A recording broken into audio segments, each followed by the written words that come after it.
All right, let's take a look at this version of Cumberland Gap.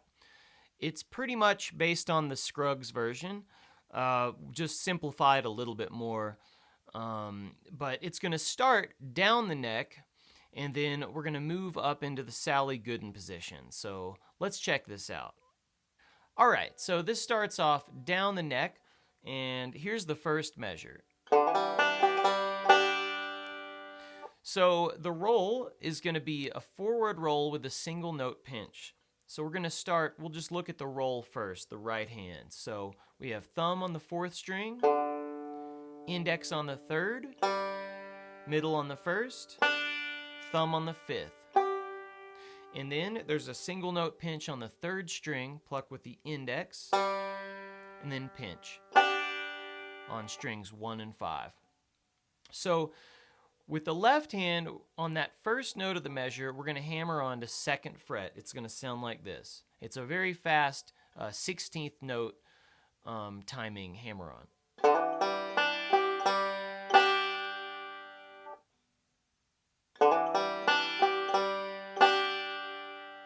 So that's measure 1.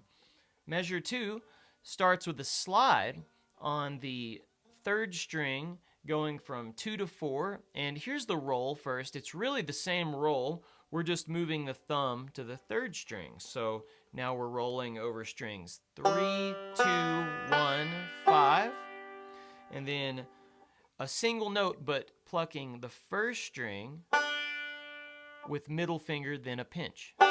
So here's the roll. So what we're going to do with the left hand, on the first note of this measure, we're going to pluck with thumb, do our forward roll, and we're sliding 2 to 4. So we did our 2 to 4 slide, and then we follow through with that forward roll. Now with my index, I'm going to jump up and grab 1st string 2nd fret. That's our single note, our quarter note, and then pinch. So that measure goes. All right. Now we're going to do another forward roll in the 3rd measure. We're going to start this on the 5th string with the thumb. Here's the measure. So we do a forward roll, and that's going strings 5, 2, 1, 5. While index is on the 1st string, 1st string 2nd fret. Then we have 2 quarter notes, middle on the 1st, index on the 2nd. So here's that measure slowly.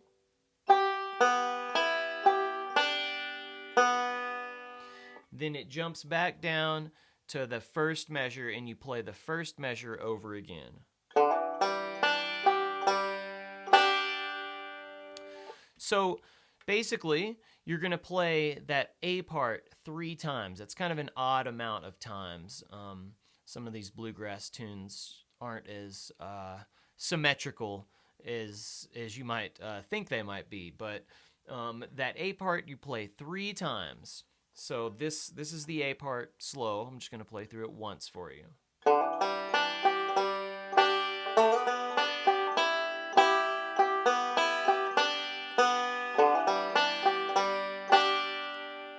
So So you do that 3 times, and now let's take a look at the B part. So the B part is where we go up the neck, and we're going to be in Sally Goodin position. So you're going to get another chance to look at this very, very important position up the neck. And this is going to start with ring finger, 9th fret, 1st string, index, 8th fret, 2nd string. Now what we do, here's the first measure. Now I'm going to run that roll with you here. So just with the right hand, the roll sounds like this. So we're going thumb 5th string, index 2nd, middle 1st, thumb 5th, index 2nd, middle 1st, thumb 2nd, middle 1st.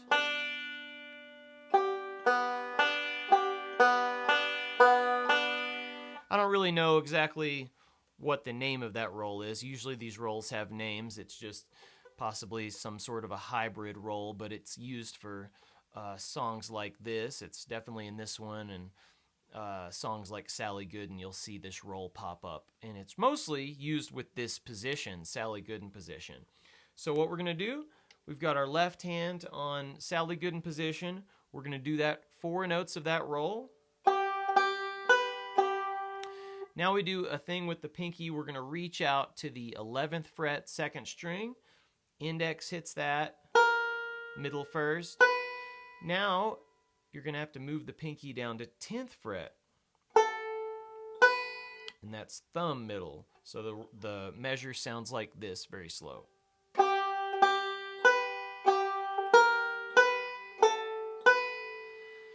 So getting that pinky to work for you is the hard part with the Sally Goodin position. But just, as a tip, just kind of get in position, and you can even pinch those strings while that thumb or the pinky is on 2nd string, 11th fret. Move it back a half step, pinch, lift off, pinch, go back to that 11th fret, 2nd string.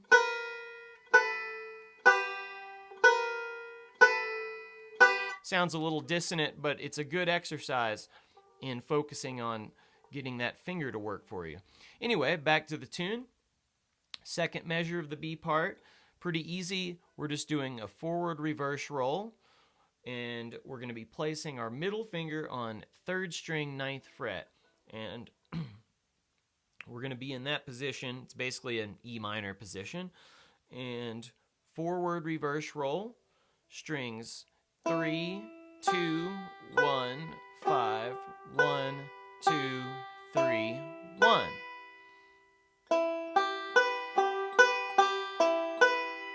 And always make sure to double check the right hand underneath each measure to make sure you're doing it properly. So here's our first 2 measures of the B part.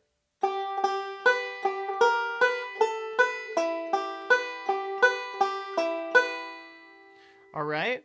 Then the next measure, 3rd measure of the B part, is going to do the same thing as the first measure. And then the last one goes from D to G. We're going to place our middle finger back into that little E minor triangle position. Middle finger on 3rd string, 9th fret. And we do a forward roll. And that's on strings 3, 2, 1, 5. Then a single note pinch. Index hits the 2nd string, 8th fret, and then pinch. So here's our B part.